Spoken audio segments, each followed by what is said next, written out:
नमस्कार, बहुत स्वागत है आपका डेली 24 भारत में। मैं हूं आपके साथ अनीता शर्मा। शुरुआत करते हैं उत्तर प्रदेश की बड़ी खबरों से। खबर यूपी के गोंडा से है, जहां पर एसपी ने देर रात सुरक्षा व्यवस्था को लेकर जायजा करनौलगंज में रात्रि को गश्त भी किया। ऐसे में जिले में कानून व्यवस्था को और मजबूत बनाने के उद्देश्य से पुलिस अधीक्षक विनीत जायसवाल ने देर रात को थाना कैरानगंज क्षेत्र में औचक निरीक्षण किया और इस दौरान उन्होंने रात्रि गश्त और साथ ही सुरक्षा व्यवस्था का मौके पर पहुंचकर जायजा लिया। निरीक्षण के दौरान एसपी ने ड्यूटी पर तैनात पुलिसकर्मियों से सुरक्षा व्यवस्था की जानकारी ली और उन्हें पूरी सतर्कता और मुस्तैदी के साथ जिम्मेदारी का निर्वहन करने के निर्देश दिए। उन्होंने प्रभावित वाहन चेकिंग अभियान चलाने और संदिग्ध व्यक्तियों और वाहनों पर विशेष नजर रखने के निर्देश भी दिए, ताकि किसी भी आपराधिक गतिविधि को समय रहते रोका जा सके। पुलिस अधीक्षक ने पुलिसकर्मियों को असमंजस के साथ सौहार्दपूर्ण व्यवहार बनाए और संवेदनशील क्षेत्रों में नियमित गश्त करने और हर सूचना पर तत्काल कार्रवाई सुनिश्चित करने के निर्देश दिए। उन्होंने स्पष्ट कहा कि जन सुरक्षा सर्वोच्च प्राथमिकता है और इससे किसी भी प्रकार की लापरवाही बर्दाश्त नहीं की जाएगी। वहीं बदायूं जिला अस्पताल में नियमित टीकाकरण के बाद 4 माह के एक मासूम की मौत का मामला सामने आया है। घटना के बाद से अस्पताल परिसर में हंगामा हो गया। परिजनों ने टीका लगाने वाले एएनएम पर निर्धारित मात्रा में अधिक टीका लगाने का आरोप लगाते हुए दोषियों के खिलाफ कार्रवाई की मांग की। हालांकि अस्पताल प्रशासन की ओर से अभी तक कोई भी अधिकारित बयान जारी नहीं किया गया है और आरोपों की पुष्टि जांच के बाद ही हो सकेगी। जानकारी के अनुसार थाना क्षेत्र के गांव कुलवा ढेड़ा निवासी 4 माह के हर्ष को सोमवार सुबह जिला अस्पताल के टीकाकरण कक्ष संख्या 18 में नियमित टीकाकरण के लिए लाया गया था। परिजनों का आरोप है कि ड्यूटी पर तैनात एएनएम ने बच्चों को निर्धारित डोज से अधिक कुल 5 टीके लगा दिए। आरोप है कि टीकाकरण के कुछ ही देर बाद बच्चे की तबीयत अचानक ही बिगड़ गई और परिजन बच्चों को तत्काल जिला अस्पताल में इमरजेंसी लेकर पहुंचे। डॉक्टरों ने जाँच के बाद उसे मृत घोषित कर दिया। घटना के बाद से अस्पताल परिसर में अफरा तफरी मच गई। मामले की जांच के बाद से मौत की वास्तविक कारणों का पता लगाया जा रहा है। ये मैं सुबह अपने बच्चे का वैक्सीनेशन कराने आया था। बच्चा बिल्कुल ठीक ठाक था मेरा। किस अस्पताल में? महिला अस्पताल में या पुरुष में? जिला अस्पताल पुरुष में। अच्छा, वार्ड नंबर का आपको पता है? किस नंबर में आए थे? शायद 17 या 18 में वैक्सीनेशन रूम है जी। कौन सी मैडम थी? ओपीडी में कौन सी मैडम थी? ये सुमन एएनएम है कोई। सुमन एएनएम कौन वैक्सीनेशन करा था। फिर हम लेके आए थे। यहाँ लेके आने के बाद में फिर हमने यहाँ पे उन्हें दिखाया, फिर हमने स्पंजिंग वगैरह कर दी, बुखार कह दी, सिरप पिलाना सही हो जाएगा। फिर आराम नहीं मिला, हम महिला अस्पताल NICU लेके गए। वहाँ पे स्टाफ कोई था नहीं, एक जूनियर डॉक्टर थी, उसने देखा और भगा दिया, कह दिया यहाँ से ले जाओ मेडिकल कॉलेज, यहाँ कुछ नहीं होगा, इस बच्चे को भर्ती नहीं करेंगे। अच्छा, वैक्सीन कौन सी कराई थी आपने? वैक्सीनेशन कराई थी हमने, जो रूटीन वैक्सीनेशन होता है वो कराया था। रूटीन वाला? हाँ, पहला टीका इसमें जो होता है पोलियो है, रोटा वायरस है, PCV है, FIPV है, पेंटावेलनेस है। ये 5 वैक्सीन लगाई थी बच्चे को। अच्छा, आज ही लगाई थी? 2 पिलाने वाली थी, 3 इंजेक्टेबल थी। अच्छा, 2 पिलाने वाली, 3। वहीं सांसद सतीश गौतम के बयान को लेकर समाजवादी पार्टी ने तीखी प्रतिक्रिया दी है। सपा महानगर अध्यक्ष अब्दुल घोसी ने सांसद के बयान की आलोचना करते हुए कई आरोप लगाए। अब्दुल घोसी ने कहा कि सांसद सतीश गौतम का मानसिक इलाज कराना पड़ेगा। उन्होंने आरोप लगाया कि बीजेपी के IT सेल यादव और मुसलमानों के नाम पर फर्जी ID बनाकर समाज को बदनाम करने का काम करती है। उन्होंने ये भी सवाल उठाया कि यदि फर्जी ID संचालित की जा रही है तो प्रशासन उनके खिलाफ कार्रवाई क्यों नहीं करता। अब्दुल घोसी ने कहा कि इस पूरे मामले की निष्पक्ष जांच होनी चाहिए और दोषियों पर कार्रवाई की जानी चाहिए। हरदोई क्षेत्र के निवासी कपिल शर्मा ने पुलिस अधीक्षक को शिकायती पत्र देकर माधोगंज थाने में तैनात SI उमाकांत दीक्षित पर रिश्वत मांगने और धमकाने का सत्ता के दुरुपयोग का गंभीर आरोप लगाया। शिकायत में दावा किया गया है कि उसके भाई शिवम शर्मा के खिलाफ दर्ज चोरी के मुकदमे में कार्रवाई के नाम पर 2 लाख की मांग की गई है और रकम न देने पर गंभीर धाराएं लगाकर जेल भेजने की धमकी दी गई। पीड़ित के अनुसार 15 जुलाई की शाम को SI 2 पुलिसकर्मियों के साथ बीजेपी नेता पारिश तिवारी के पास अनूप तिवारी की निजी थार गाड़ी से उनके घर पहुंचे और बिना नोटिस उसे थाने ले गए। आरोप है कि बाद में परिजनों ने 20,000 लेने के बाद उसे छोड़ दिया और किसी से शिकायत करने पर मुकदमा दर्ज करने की धमकी दी। पीड़ित ने मामले की निष्पक्ष जांच विवेचना दूसरे थाने स्थानांतरित करने और संबंधित पुलिसकर्मियों के खिलाफ कार्रवाई की मांग की है। ये सभी आरोप पुलिस अधीक्षक को दिए गए शिकायती पत्र में आधारित है। आरोपों की अधिकारित पुष्टि नहीं हुई है और पुलिस का पक्ष सामने आना अभी बाकी है। नाम कपिल शर्मा है। मेरा पिताजी का नाम स्वर्गीय देवेंद्र कुमार शर्मा। मैं निवासी ग्राम घोटाना का रहने वाला हूँ। मेरा इस मामले से कोई मतलब भी नहीं था। मेरे छोटे भाई के ऊपर कुछ महीनों पहले एप्लीकेशन दी गई थी, उसमें कोई हस्तक्षेप नहीं था मेरा। उसमें अनूप तिवारी की पर्सनल गाड़ी UI UP 30 CC 4040 और भाजपा नेत्री वर्षा तिवारी के पिताजी हैं अनूप तिवारी, और मेरा कोई मामला नहीं। पुलिस हमको रास्ते में टॉर्चर करती हुई ले गई। पुलिस वालों ने आपको मारा पीटा भी? जी, टॉर्चर किया। तो ये गाड़ी किसकी है? अनूप तिवारी। ये किसके? भाजपा नेत्री कौन? भाजपा नेत्री वर्षा तिवारी, उनके पिताजी है। जी, पिताजी। तो उन्होंने अपनी पर्सनल गाड़ी से पुलिस वालों को भेजा? पर्सनल गाड़ी से भेजा पुलिस वालों को। इसका कोई साक्ष्य है? साक्ष्य है, हमारे पास फोटो है, वीडियोस हैं। आप क्या चाहते हैं? वहीं लखनऊ के मलिहाबाद क्षेत्र में लकी धर्मकांटा के पास एक बार फिर से सड़क हादसा हो गया। हरदोई की ओर से आ रही तेज रफ्तार कार अचानक से ही सड़क पर आ गई और गाय से टकरा गई। टक्कर इतनी जोरदार थी कि गाय की मौके पर ही मौत हो गई, जबकि कार में सवार एक व्यक्ति गंभीर रूप से घायल हो गया। हादसे में कार बुरी तरह से क्षतिग्रस्त हो गई। घायल को स्थानीय लोगों की मदद से दूसरे वाहन से इलाज के लिए अस्पताल भेजा गया। घटना के बाद से मौके पर लोगों की भीड़ जुट गई। स्थानीय लोगों का कहना है कि लकी धर्मकांटा के पास पहले भी कई सड़क दुर्घटनाएं हो चुकी है। लोगों ने इस स्थान पर सुरक्षा के बेहतर इंतजाम और हादसों को रोकथाम के लिए प्रभावित कदम उठाने की मांग की है। पीलीभीत के जहानाबाद कोतवाली क्षेत्र के शाही चौकी पुलिस ने मुखबिर की सूचना पर कार्रवाई करते हुए एक लग्जरी कार से भारी मात्रा में बिना बिल की दवाइयां बरामद की हैं। पुलिस ने मौके से 3 युवकों को हिरासत में लेकर पूछताछ शुरू कर दी है। प्रारंभिक जानकारी के अनुसार बरामद दवाइयां दूसरे जिले से पीलीभीत में बिक्री के लिए लाई जा रही थी और पूछताछ में हिरासत में लिए गए युवकों ने पुलिस को बताया कि ये दवाइयां यूरियम के एक डॉक्टर अनसन के कहने पर लेकर आए थे और इस दावे की स्वतंत्र पुष्टि फिलहाल नहीं हुई है।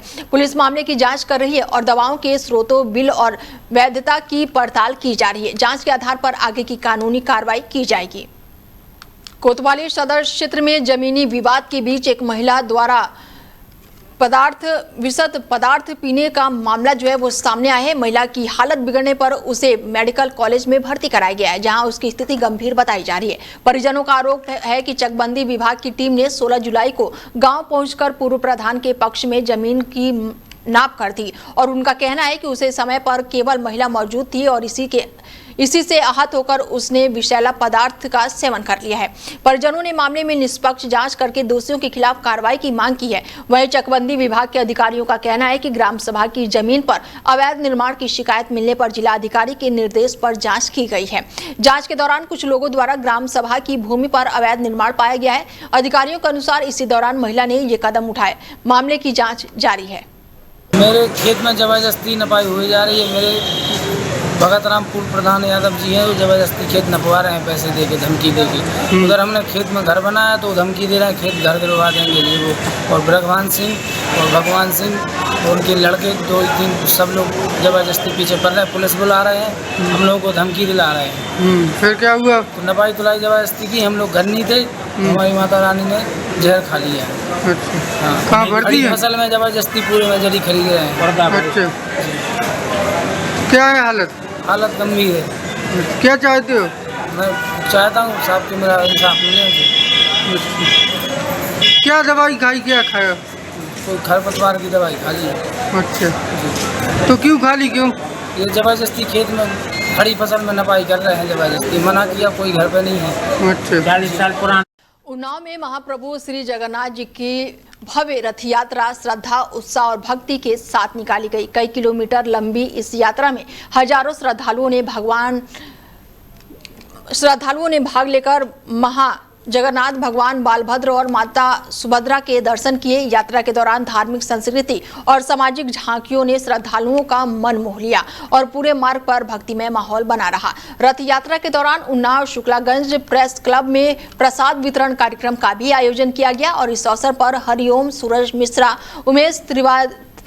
उमेश और नवल किशोर सहित कई पत्रकार मौके पर उपस्थित रहे। कार्यक्रम की अध्यक्षता राम प्रकाश चौरसिया ने की और आयोजन समिति के महामंत्री विजय कुमार गुप्ता और प्रबंधक निर्भय कुमार निगम के नेतृत्व में सार्वजनिक श्री श्री जगन्नाथ जी रथ यात्रा समिति उन्नाव का आयोजन सफलतापूर्वक संपन्न कराया गया। वहीं पुलिस अधीक्षक विनोद कुमार ने रिजर्व पुलिस लाइन में आयोजित साप्ताहिक परेड का निरीक्षण करके सलामी ली और इस दौरान पुलिस कर्मियों की शारीरिक और मानसिक रूप से फिट रहने के उद्देश्य के दौरान कार्रवाई की और ऐसे में ड्रिल का अभियान भी कराया गया। बता दें कि निरीक्षण के दौरान एसपी ने ड्रिल का अवलोकन करके उस पर बेहतर ढंग से करने और प्रभावित पुलिस लाइन को आवश्यक दिशा निर्देश भी दिए। साथ ही सभी अधिकारियों और कर्मचारियों से सशस्त्र अभ्यास भी कराया गया। इसके बाद से पुलिस अधीक्षक ने जीटी कार्यालय, क्वार्टर गार्ड और पुलिस कैंटीन, शस्त्रागार और साथ ही वीडियो कॉन्फ्रेंसिंग रूम यूपी 112 सहित विभिन्न शाखाओं का निरीक्षण किया। उन्होंने व्यवस्थाओं का जायजा लेते हुए संबंधित अधिकारियों को आवश्यक दिशा निर्देश दिए। महोबा के महोबा कंठ थाना क्षेत्र में छात्रों से भरी एक स्कूल बस अनियंत्रित होकर पुलिया में फंस गई। हादसे के बाद से मौके पर पहुंचे ग्रामीणों ने रेस्क्यू करके बस में सवार बच्चों को सुरक्षित बाहर निकाला। गनीमत रही कि किसी छात्र को गंभीर चोट नहीं आई। बताया जा रहा है कि बस में 40 से अधिक छात्र सवार थे। स्थानीय लोगों ने स्कूल प्रबंधन पर लापरवाही का आरोप लगाया। उनका कहना है कि बसंत वैली स्कूल में संचालित वाहनों में सुरक्षा मानकों की अनदेखी की जा रही है और अप्रशिक्षित चालकों की वजह से हादसा हो रहा है। और स्थानीय लोगों के मुताबिक 3 दिन पहले भी इसी विद्यालय की एक बस पेड़ से जा टकराई थी, जिसमें छात्र बाल बाल बच गए थे। लगातार हो रही घटनाओं के बाद से अभिभावकों और ग्रामीणों में नाराजगी है। मामले में संबंधित विभाग द्वारा जांच के बाद ही स्थिति स्पष्ट हो सकेगी। अलीगढ़ के थाना अतरौली क्षेत्र के मोहल्ला कटरा में सराफा कारोबारी के घर पर भीषण आग लगने का मामला सामने आया है। आग की चपेट में आने से घर में रखा लाखों रुपए का सामान जलकर राख हो गया। बताया जा रहा है कि सराफा कारोबारी का पुत्र 13वां जन्मदिन था और उसके चलते परिवार के लोग घर से बाहर जन्मदिन मनाने गए थे और इसी दौरान घर में अचानक आग लग गई। पड़ोसियों ने आग की सूचना कारोबारी को दी, जिसके बाद वो मौके पर पहुंचा। घटना की जानकारी तत्काल पुलिस और दमकल विभाग को दी गई। सूचना मिलते ही दमकल की कई गाड़ियां मौके पर पहुंची। हालांकि दमकल की टीम के पहुंचते ही पहले स्थानीय लोगों की मदद से आग पर काबू पा लिया गया। सराफा कारोबारी सचिन अग्रवाल ने घटना की जानकारी देते हुए नुकसान के बारे में बताया और आग लगने के कारणों की जाँच की जा रही है। लखनऊ के थाना आलमबाग क्षेत्र में किन्नरों के हंगामे का मामला सामने आया है। आरोप है कि परिवार से अधिक नेग लेने के लिए विवाद हुआ, जिसके बाद से दर्जनों किन्नरों ने बीच सड़क पर जमकर हंगामा काटा और मारपीट भी हुई। घटना की सूचना मिलते ही चौकी इंचार्ज पुलिस टीम के साथ मौके पर पहुंचे और स्थिति को शांत कराया। पुलिस ने हंगामा कर रहे किन्नरों और पीड़ित परिवारों को थाने ले जाकर मामले की जानकारी ली। बताया जा रहा है कि नेग की रकम को लेकर विवाद बढ़ा था और वहीं स्थानीय लोगों का आरोप है कि कम नेग देने पर अक्सर विवाद की स्थिति बनती है। मामले में पुलिस जांच कर रही है और दोनों पक्षों से पूछताछ की जा रही है।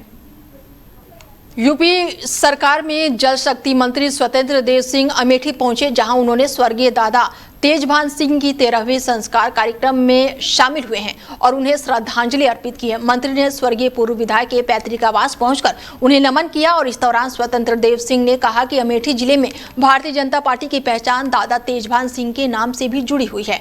उन्होंने कहा कि कांग्रेस के मजबूर शासनकाल के दौरान भी दादा तेजभान सिंह अपने सिद्धांतों पर अडिग रहे। मंत्री ने कहा कि दादा तेजभान सिंह समाज के हर वर्ग का सम्मान करते थे और सभी के बीच लोकप्रिय थे। उनके निधन से पूरे क्षेत्र की जनता दुखी है। अलीगढ़ के कस्बा खैर में चल रहे मेले में आयोजित वैरिएट शो के लेकर विवाद खड़ा हो गया है। सोशल मीडिया पर वायरल हो रहे एक वीडियो में डांस कार्यक्रम के दौरान युवतियों पर नोट उड़ाते हुए कुछ लोग नजर आ रहे हैं। वीडियो सामने आने के बाद से मेले में आयोजित कार्यक्रम को लेकर सवाल उठने लगे हैं। आरोप है कि मेले के नाम पर डांस कार्यक्रम में फुहड़ता परोसी जा रही है और अश्लील प्रस्तुति के दौरान जमकर पैसे उड़ाए जा रहे हैं। स्थानीय लोगों ने ऐसे आयोजन पर निगरानी रखने और आयोजकों के खिलाफ कार्रवाई की मांग की है और अब देखना होगा कि वायरल वीडियो और लगाए जा रहे आरोपों के आधार पर प्रशासन या फिर पुलिस मामले की जांच पर क्या कार्रवाई करती है।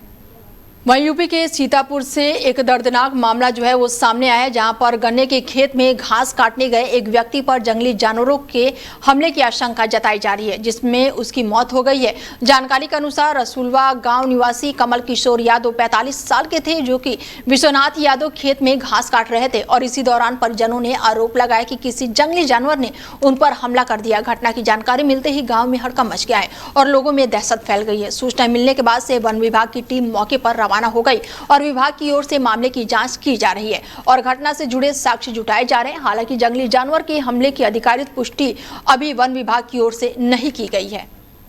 फिलहाल बुलेटिन में मेरे साथ इतना ही। दीजिए इजाजत। नमस्कार।